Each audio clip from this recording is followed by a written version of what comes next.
Welcome everyone to the Tuesday edition of our Packers News live chat alongside Pete Dougherty. I am Olivia Reiner. The Packers have a lot to look forward this upcoming Saturday as they look to take on the Los Angeles Rams in the divisional round of the 2021 playoffs. Before we get into any of that, we'll also talk about some transaction news, plus we'll also take a look at the injuries on both sides of the ball. Before we get into that, as always, you know the drill, everybody. You can be a part of our conversation. It's been a little while since we've talked to you. It's great to see all of you. We know you have some thoughts right now. We want to hear them. If you're over on Facebook, Periscope, or YouTube, leave us a question down in the chat. Pete and I want to hear from you. We'll get to some of your thoughts toward the end of our conversation today. The Packers needed some depth at tackle with left tackle David Bakhtiari going on injured reserve with a season-ending ACL tear, and now they finally have it. The Packers have signed tackle Jared Veldheer off of the Indianapolis Colts practice squad. The Packers are familiar with Veldheer. He spent some time with the team last season. He filled in for Brian Bulaga at right tackle in 2 games. What are the expectations for Veldheer now heading into this upcoming game?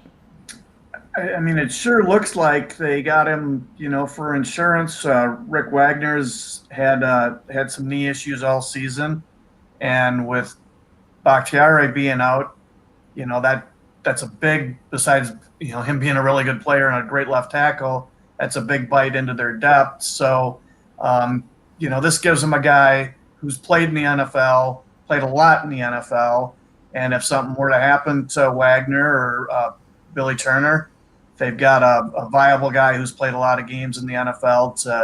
They only have to get through a couple weeks now. It's not like signing him at the start of the season and thinking that he might have to play 14 or 15 or 16 games. At most they've got 3 left. The Packers' offensive line, especially the interior offensive line, is going to have to be on their P's and Q's this week, going up against defensive lineman Aaron Donald. He is one of the best in the league, especially as a pass rusher. He has 13.5 sacks this season, which puts him in second in the NFL. How are the Packers going to attempt to address Donald this weekend?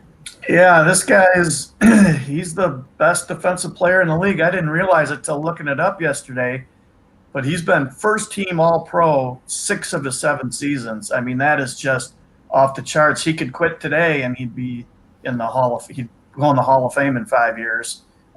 Just an incredibly good player.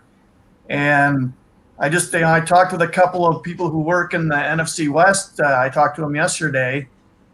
Basically, in pass protection, unless it's a play where the ball's coming out really fast, you got to double-team the guy. You're taking a really big risk if you don't. I remember catching a snippet of one of their games last year when Clay Matthews was with them, and I was just, kind of half paying attention. I see Matthews got a sack. I was like, oh, you got a sack. They showed the replay. I'm not exaggerating. 3 guys were blocking Aaron Donald, and nobody even touched Clay Matthews. So that's how he got the sack. So that's the impact this guy can have, even if he's not making plays. But basically, you got to block him with 2. The one place where you can get him is in the run game. He's a really good run defender, but he'll shoot gaps, so that'll sometimes open up holes. He'll make plays behind the line of scrimmage too, but that'll open up holes. And it's amazing. He's only 285 pounds. Most of those guys on the inside are 300 or above, and some of them are 320, 330. So he can, if you in the run game, if you double him in the run game, you can move him. Both of those people I talked to yesterday said, one thing you got to do is you got to run right at him. So we'll probably see some of that, I would guess, on Saturday. Aaron Donald is a formidable force. However, he's a little bit banged up after this past weekend's game against the Seattle Seahawks. He tore his rib cartilage, which sounds awfully painful. However, he is expected to play this upcoming Saturday.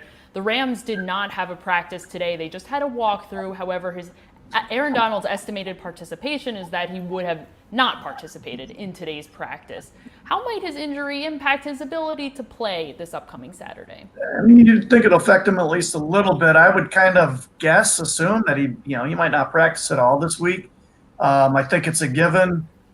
Those are painful right in the middle of your body like that. I think it's a given, though, that they'll, shoot him up with painkillers. I think this is an injury that it's just a pain tolerance thing. It's not like, where if you had a knee injury, then you could end up tearing your ACL because your MCL is weak or something like that. So I think, he can play it. And if they just if they shoot him up with painkillers before the game and at halftime, he's such a good player. I'm sure he'll still be really good. You got to think it might affect him at least a little bit, but with what's on the line, I'm sure he'll be out there playing a lot.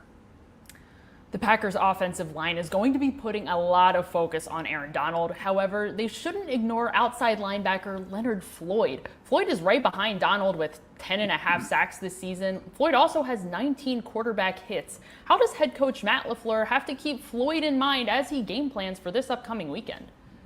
Yeah, when he was with the Bears, when Floyd was with the Bears, he flashed a little here and there, but he seems like he's a different player with the Rams. And from what one of the scouts told me yesterday, it sounds like they've given him a little more freedom, or just kind of turned him loose on the outside, and let him rush the way he wants to rush. And he's an explosive player, and this is where not having Bakhtiari hurts, because if he's lining up on the right side, you can just let Bakhtiari block him, and you don't have to worry about chipping using the tight end.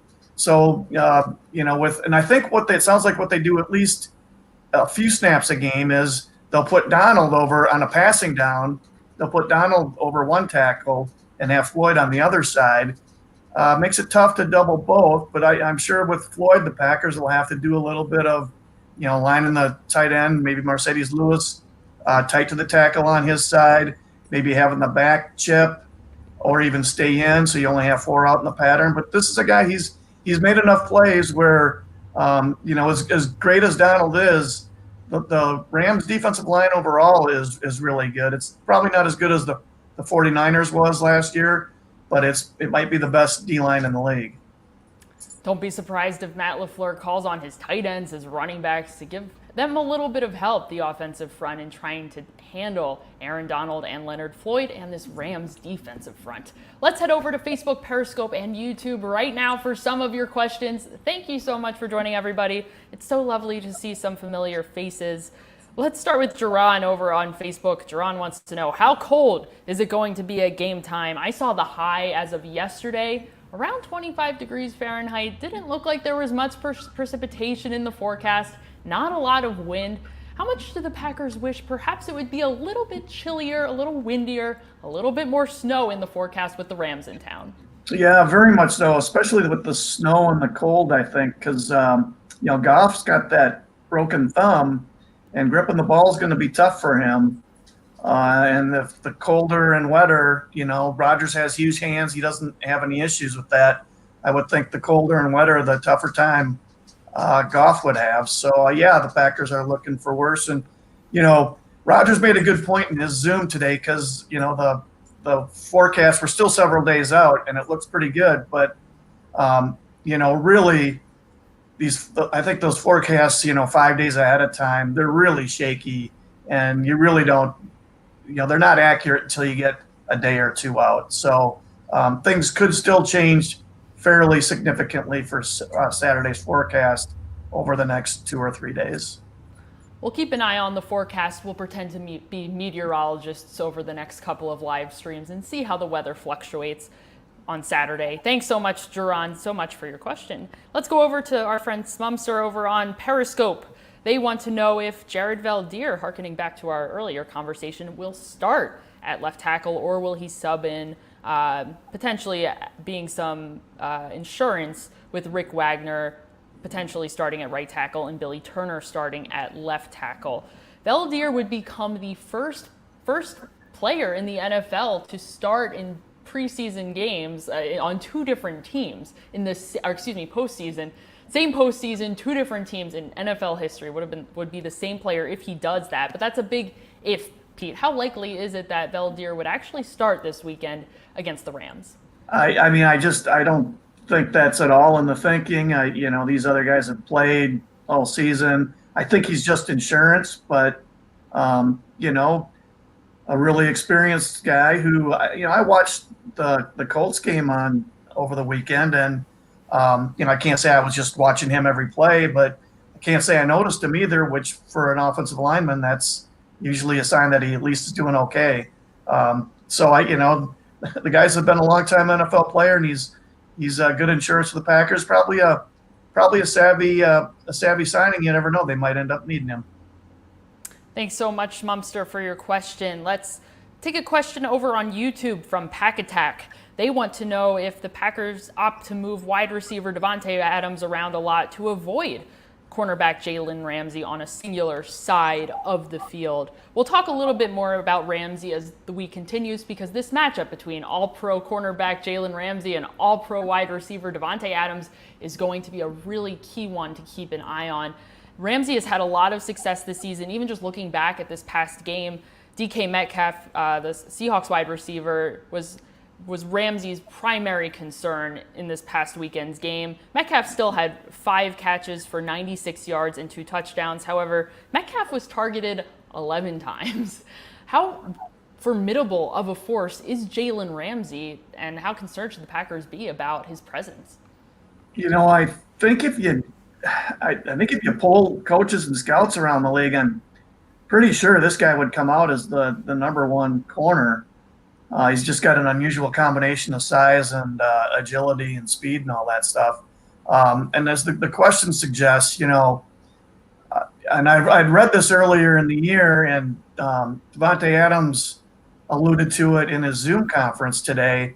They will just have him cover one guy against certain teams, but when the guy goes in the slot, I think they usually don't have him cover there. So we may see a lot of Adams in the slot to see if they can get him where Ramsey isn't on him. Maybe the Rams will change their plan and do something different this week. Teams will do that. But either way, yeah, I think it's pretty safe to assume the Packers are going to move Adams all over the place just to make it a little harder for Ramsey to track him. It's a good question, Pack Attack. It is one we will be pondering ourselves all week leading up to Saturday.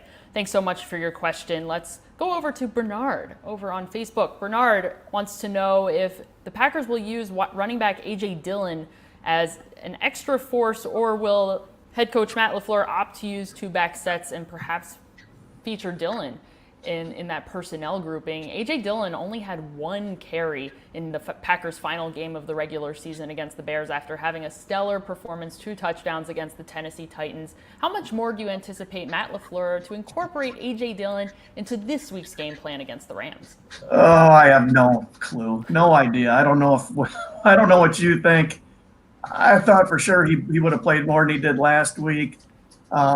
The 2-back set sounds good, but they haven't done a lot of it, so I kind of have trouble thinking they'll do it more than, a handful of snaps, 3 to 5 snaps. Now, you never know. I mean, back when the Packers played the 49ers and Kaepernick went crazy in that playoff game, whatever year that was, they hadn't done all that much read option stuff up to that point, and that was their whole offense in that game for the 49ers. So, sometimes coaches they'll see something and they'll pull something, a trick up that they had up their sleeve. But I just, I don't know if they'll play Dillon ahead of Williams or about the same amount. I'd get him out there if I were them. I mean, this is the perfect setting, Lambeau Field in the winter. This is why they brought the guy in, why they drafted the guy.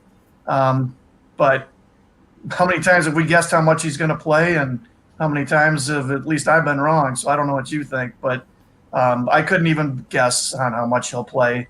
And who knows what an injury might, Aaron Jones might get a little injury that'll knock him out for a couple series, and Dillon will do well, and he'll stay in just like he did, in the game when he had 124 yards, I think it was. If we had any idea, we probably would not be sitting here, Pete. We'd probably have correct. A much more important job somewhere. Not that our job isn't important. Thank you, Bernard, so much for your question. Let's take a question here from Nick. Not so much a question, but a statement. Nick asserts that wide receiver Marquez Valdes-Scantling is going to be extremely important in this game. If wide receiver Davante Adams is covered, that means that somebody isn't. There's going to be somebody open if the Rams decide to double team Davante Adams. Well, what about Marquez Valdes-Scantling? A word to describe his season would be inconsistent. Not only his play, he's had some really big receptions and some really big drops.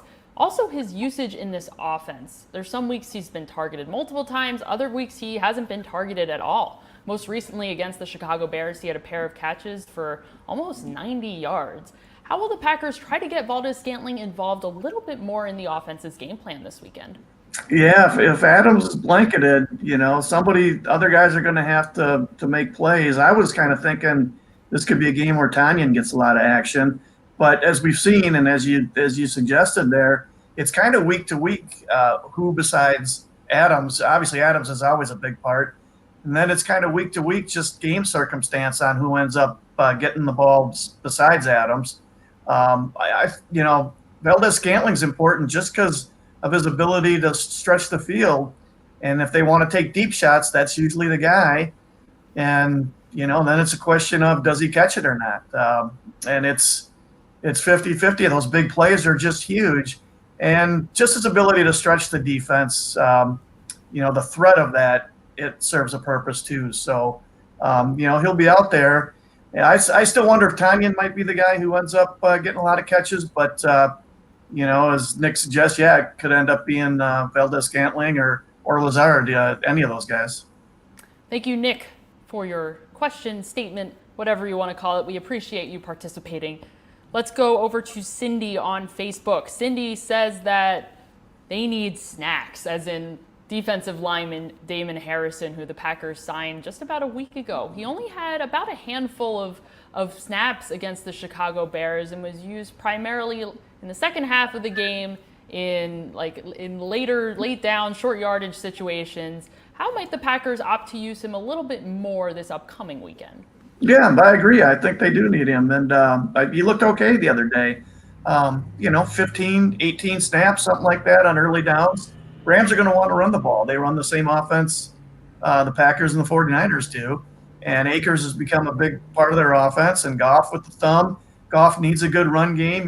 We've seen what a good quarterback he was back when he had Todd Gurley, a healthy Todd Gurley, and how that offense dropped off in a huge way when Gurley's knee started acting up in, late in 18? And their offense hasn't been the same since. So, I think the run defense is going to be huge. And Harrison's had a couple weeks now to get a better feel for the defense, a couple weeks of practice. So I agree. I'm thinking, he'll be out there 15 to 20 snaps out. That's what I would do if I were the Packers. Thank you so much, Cindy, for your question. Let's go over to Patty over on Facebook. Patty wants to know, what are the concerns with the Packers defense against the Rams offense, if anything? The way I explained this on the podcast with Tom Silverstein this week is that the Packers and the Rams are the inverse of each other. The Rams have the number one defense, the Packers have the number one offense, and it's the Rams defense and the Rams offense and the Packers defense that are a little bit lower caliber compared to their counterparts. How do the Packers match up with this Rams offense, especially given the fact that, as we mentioned earlier in the show, the Rams are dealing with some injuries on offense between quarterback Jared Goff's thumb injury and wide receiver Cooper Kupp's knee injury? So the assistant coach who works out in the NFC West that I talked to yesterday, he said the guy who makes that offense go is Cooper Kupp. And that's the guy you got to worry about. And he's a really good slot receiver. This guy compared him to Julian Edelman. He said he always finds a way to get open. He's open on almost every play. And, the Packers played their number 3 corner is their slot corner, Shannon Sullivan. He's the weakest of the 3. He's had a nice season, does a good job, but he's of their top 3 corners, he's the weakest one. So he's the one who's going to be matched up with them. And so I think that can end up being a huge matchup. That's the guy they go to convert third downs, to keep drives going, to keep the chains moving. So that's as big a matchup as any because, the Rams, I think, are looking for a game in the low 20s at the most. And so, they just need just enough offense to win. And I think Kupp will be a huge part of that, Kupp and Akers. Despite Kupp's knee injury that knocked him out of the game against the Seahawks, he is expected to be ready to go this upcoming weekend against the Packers.